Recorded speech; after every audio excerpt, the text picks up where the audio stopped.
Welcome to R five TV news. Alluru జిల్లా అరకు నియోజకవర్గం వైఎస్ఆర్సీపీ నిరసన కార్యక్రమంలో ఎమ్మెల్యే రేగం మత్స్యలింగం మాట్లాడుతూ ప్రజలకు హామీలిచ్చి వాటిని గాలికి వదిలేసి చంద్రబాబు చేసిన మోసాలు, అరాచకాలు, అన్యాయాల చేస్తూ ఈ రోజు ప్రజలకు సూపర్ 6 పథకం అమలు చేయాలని ఎమ్మెల్యే ఆరోపించారు. అలాగే ఎంవివి ప్రసాద్ ఎంఆర్ఓకి వినతి పత్రం ఇవ్వడం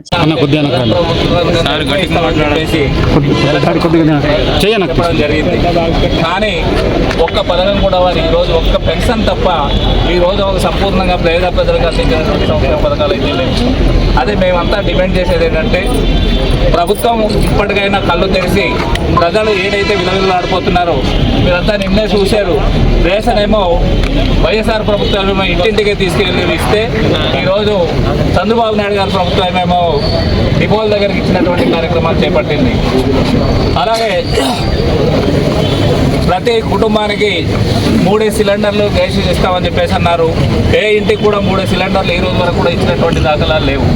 అలాగే ఆడవాళ్ళకి 18 సంవత్సరాల నుండి 45 సంవత్సరాలు నిండినటువంటి వాళ్ళకందరూ కూడా వాళ్ళు మేమంతా కూడా రోజు 18,500 రూపాయలు చేయితే ఇస్తే వాళ్ళు ఈరోజు ఎవరికి కూడా 1 రూపాయి ఇచ్చినటువంటి దాఖలాలు లేవు. అలాగే ఉచిత బస్సు అన్నారు. ఆ బస్సు తుస్సు అయిపోయింది. ఏ స్త్రీలు కూడా ఆ బస్సులు ఎక్కించినటువంటి దాఖలాలు లేవు. సో ఇలా ప్రభుత్వం యొక్క పథకాలన్నీ కూడా నిర్వీర్యం చేస్తారు. కాబట్టి మీరు మీ తరఫున అంటే మేము అడిగేది ఏంటంటే ప్రభుత్వానికి రాయండి. ఇప్పుడైనా సిగ్గు తెచ్చుకొని చంద్రబాబు నాయుడు పథకాలన్నీ కూడా పేద ప్రజలకు ఏవైతే గతంలో జగన్మోహన్ రెడ్డి గారు ఇచ్చినటువంటి పథకాలు ఉన్నాయో అవన్నీ కూడా ఇవ్వమని చెప్పేసి మేము మీ తరఫున ప్రభుత్వానికి తెలియజేయమని చెప్పేసి కోరుతున్నాం.